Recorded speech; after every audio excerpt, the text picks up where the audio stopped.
찾았으면 아멘. 나같이 전서 5장 9절을 나같이 읽겠습니다. 시작. 모든 소산물은 모든 사람을 위하며 있나니 왕도 밭의 소산을 받느니라. 아멘. 다시 한번 읽겠습니다. 시작. 땅의 소산물은 모든 사람을 위하여 있나니 왕도 밭의 소산을 받느니라. 아멘. 기도하겠습니다. 하나님 감사합니다.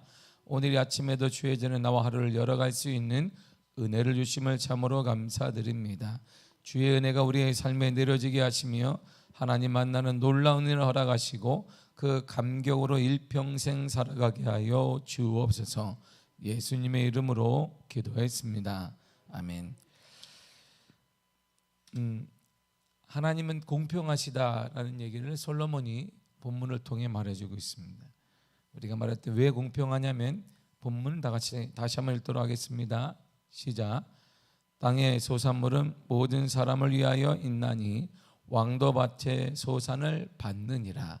아멘. 하나님이 주신 땅은 모든 사람의 유익을 위해 존재한다라는 것입니다. 그 모든 사람 아래는 왕도 포함됩니다. 그러니까 권력에 상관없이 모든 사람은 하나님이 허락하신 그 땅으로부터 소산을 얻고 소산의 유익을 경험하게 되고 먹게 됩니다. 그런데 권력을 이용해 서민이나 사회적 약탈을 너희들을 왜 수탈하느냐, 그게 어제 내용이에요. 하나님은 모든 사람에게 공평하신데 하나님은 모든 사람에게 공평하게 나누어 주시고 먹게 하시고 혜택을 주시는데 왜 너희들은 권력, 저울추를 이용해서 서민이나 사회적 약자를 수탈하고 그들에게 힘자랑을 하느냐, 이렇게 솔로몬이 어제 내용에 의해서 반박을 하는 것입니다. 8절을 다 같이 한번 읽도록 하겠습니다. 시작.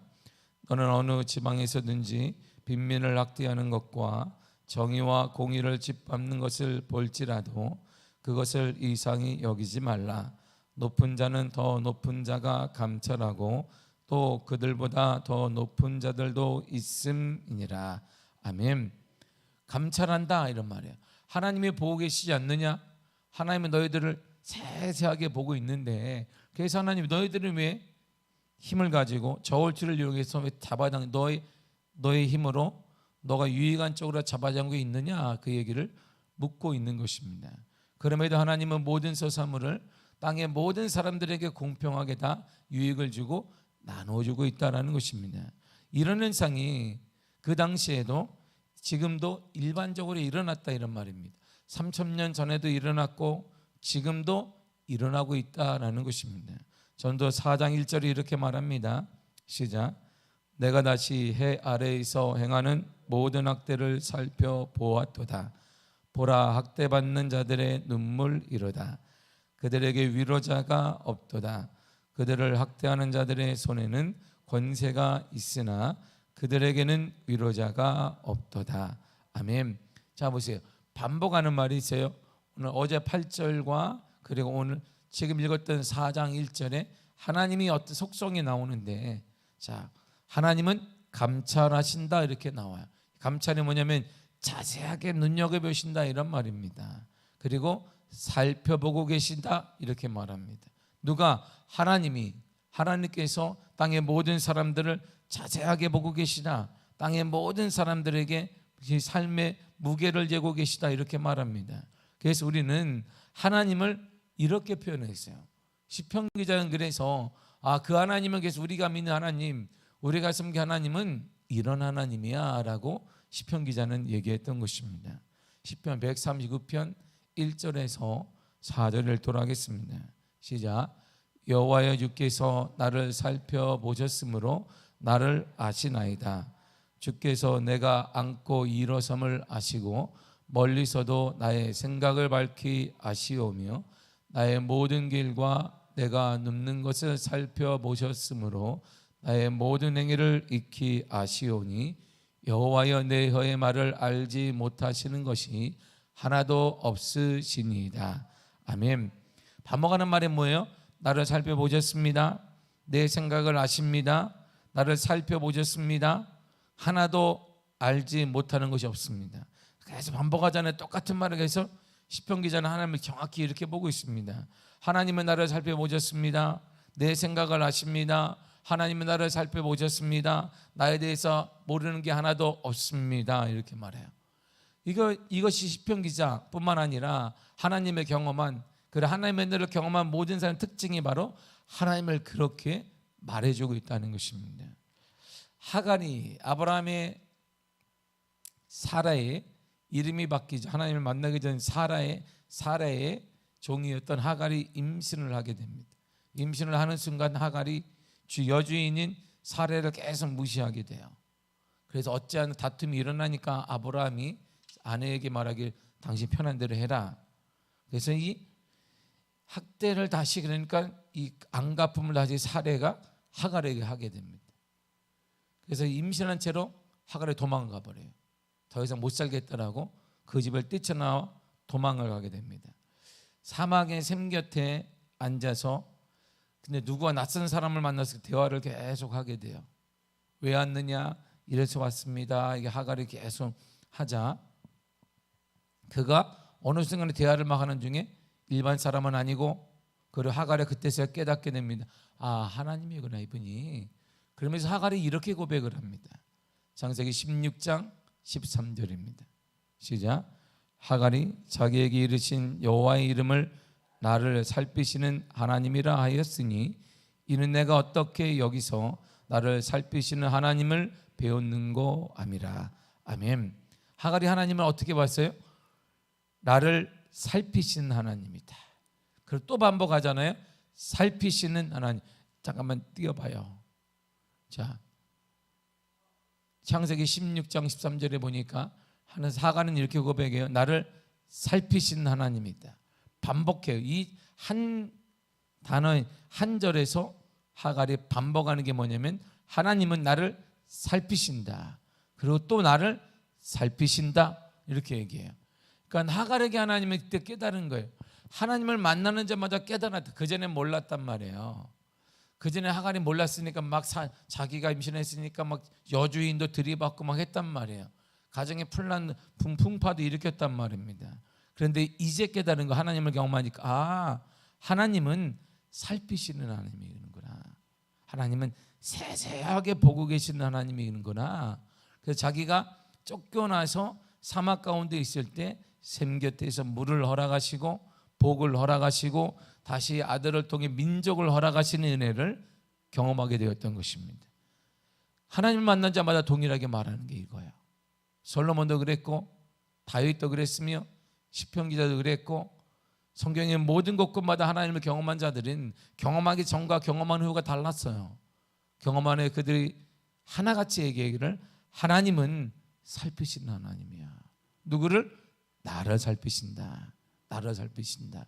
다윗의 고백을 보면 정확히 그가 어떤 하나님을 믿고 있는지 알 수가 있습니다. 시편 33편이 다윗이 쓴 내용인데요. 13절과 4절입니다. 시작. 여호와께서 하늘에서 굽어보사 모든 인생을 살피시며 곧 그가 거하시는 곳에서 세상의 모든 거민들을 굽어 살피시는도다. 아멘. 자, 이 짧은 두 절에서 동일한 단어를 계속 반복합니다. 하나님은 굽어 살핀다. 이게 정확히 우리나라 표현이 이런 말이에요. 이게 우리 조그만 거 보려고 이렇게 자세히 이렇게 보는 거예요. 이렇게 우리를 이렇게 본다. 다시 고백한 거예요. 하나님이 나를 어떻게 보냐면 이렇게 가까이서 보는 거예요. 이렇게 가까이서. 돋보기 쌓여 보이잖아요. 안 보이면 이렇게 가까이 가서 보듯이, 이런 말이에요. 가까이 가서 보듯이. 내 삶을 하나님은 다윗의 모든 삶 가운데 다윗이 고백하기를 하나님 이런 분이다. 나를 굽어서 보시는 거야. 그리고 나를 살피시는 하나님이고, 다시 14절에 굽어 살피시는 하나님이다 이렇게 말합니다. 이것이 다윗이 만난 하나님의 속성이에요. 능력이 하나님입니다. 거대한 하나님입니다. 역사하는 하나님입니다. 기정의 하나님입니다. 그렇게 말하기 전에 시편에 뿐만 아니라 모든 성경의 사람들은 하나님을 경험한 사람들의 특징이 뭐냐, 하나님에 대해서 하나님은 나를 보시는 하나님이야. 나를 자세하게 보고 계시단 말이에요. 자세하게. 이 글자가 안 보이잖아요.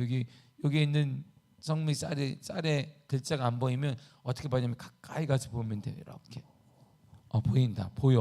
보이잖아. 이처럼 하나님이 이렇게 본단 말이에요. 우리를 자세하게. 그때 하나님은 안 보이게 있어요. 하나님 돋보기 쓰고 인간적으로 표현할 때 그렇게 표현하는 거예요. 나를 가까이서 하나님이 나를 살펴보고 계신다 이런 말이야. 그러니까 자신의 어려움도, 자신의 눈물도, 자신의 고민도 하나님은 알고 계신다 이런 말이에요. 바울은 하나님에 대해서, 사도 바울이 깊이 있게 경험한 사람 아니겠어요? 하나님을 깊이 기도를 통해 만난 사람입니다. 그 바울이 하나님에 대해서 이렇게 말합니다. 로마서 8장 27절입니다. 시작. 마음을 살피시는 이가 성령의 생각을 아시나니 이는 성령이 하나님의 뜻대로 성도를 위하여 간구하심이니라. 아멘. 마음을 살피시는, 감찰하시는, 굽어보시는 하나님이다 이런 말이에요. 하나님 어떤 분이에요? 마음을 살피시고 감찰하시고 굽어보시는 하나님이다. 이렇게 바울도 얘기해요. 그러니까 그가 감옥에 있든 감옥에 있어 하나님은 나를 살피시는 거예요. 쫓겨나도 누구를 만든 하나님은 나를 살피시는 하나님이라는 거예요. 그게 사도 바울이 만난 하나님이에요. 그러니까 성경에서 믿음의 사람들이 하나님을 만났을 때 고백이 어쩌면 이렇게 다 같잖아요. 응? 공통적인, 사도 바울은 능력의 사도예요. 사도 바울의 손수건을 얻으니까 손수건을 잡은 자마다 질병이 치유됐습니다. 다윗도 이스라엘의 가장 위대한 왕 중에 하나잖아요. 솔로몬은 지혜의 왕입니다.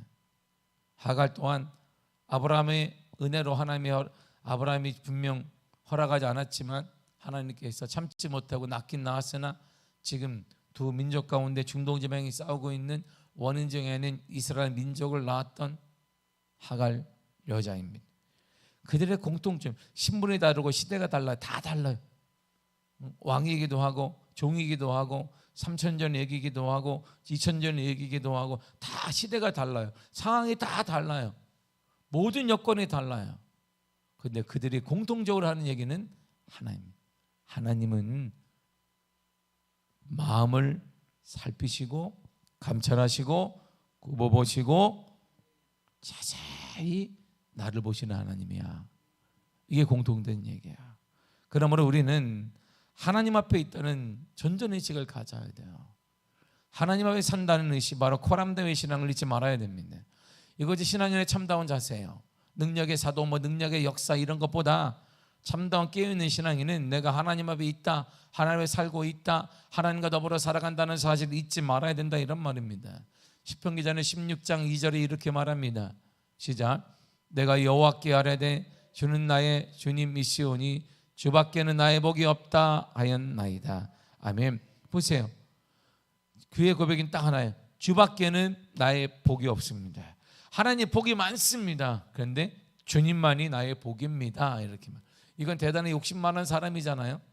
이거는 대단히 욕심 많은 사람이에요. 주님만 필요하다는 거거든요. 근데 놀라게 주님 안에 다 있네.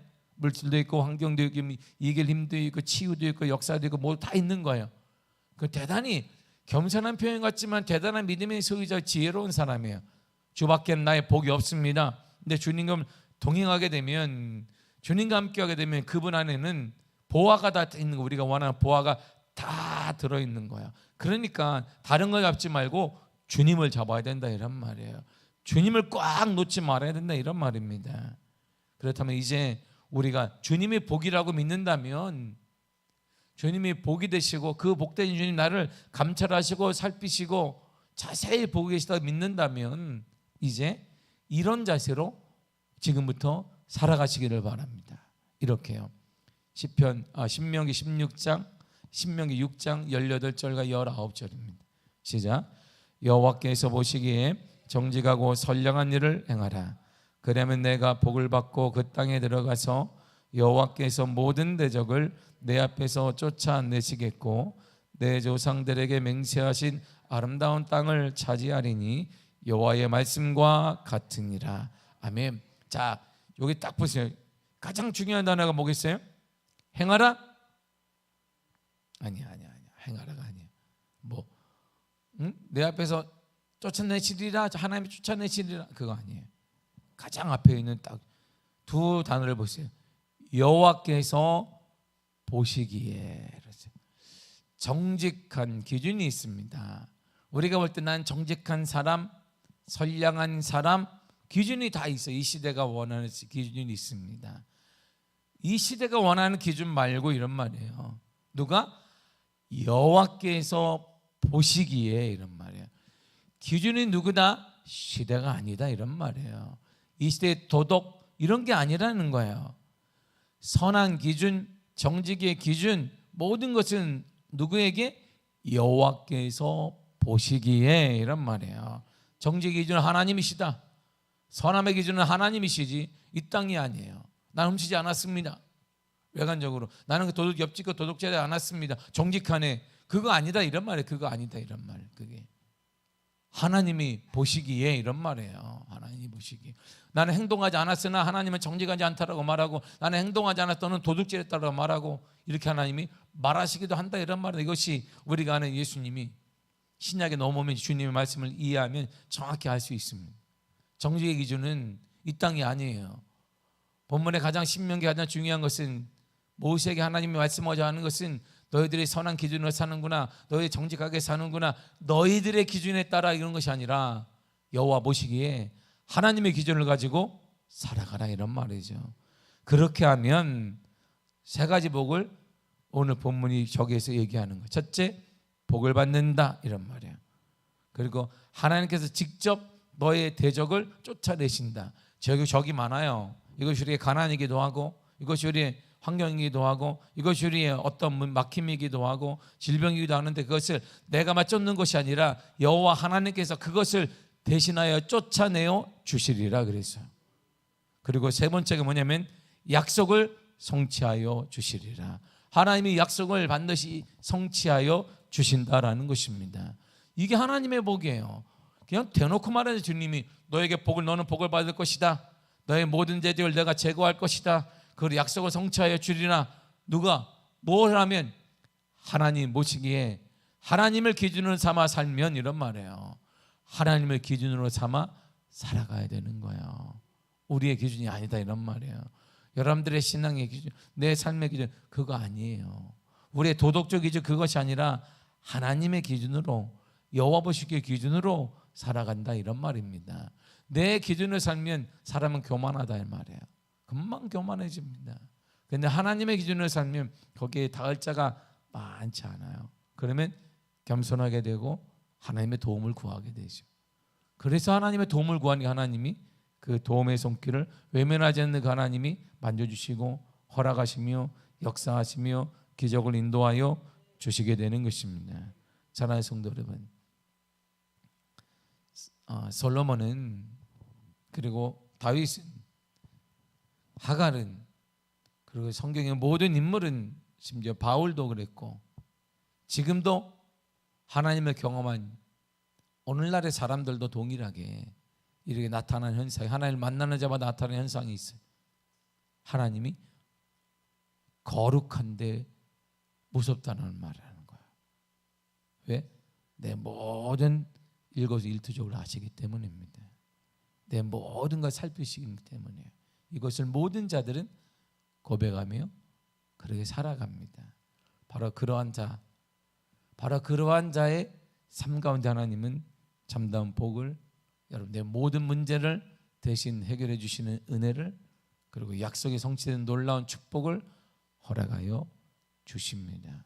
여러분들의 걸음, 여러분들의 그 문제 하나님은 아십니다.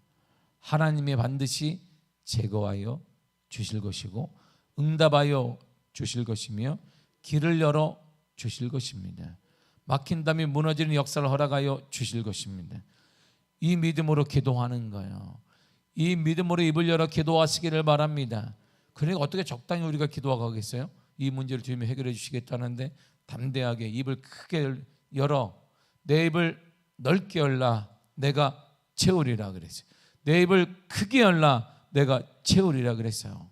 이 약속에 따라 입을 크게 담대하게 열으시기를 바랍니다. 하나님이 채워 주실 것입니다. 기도하겠습니다. 하나님 감사드립니다.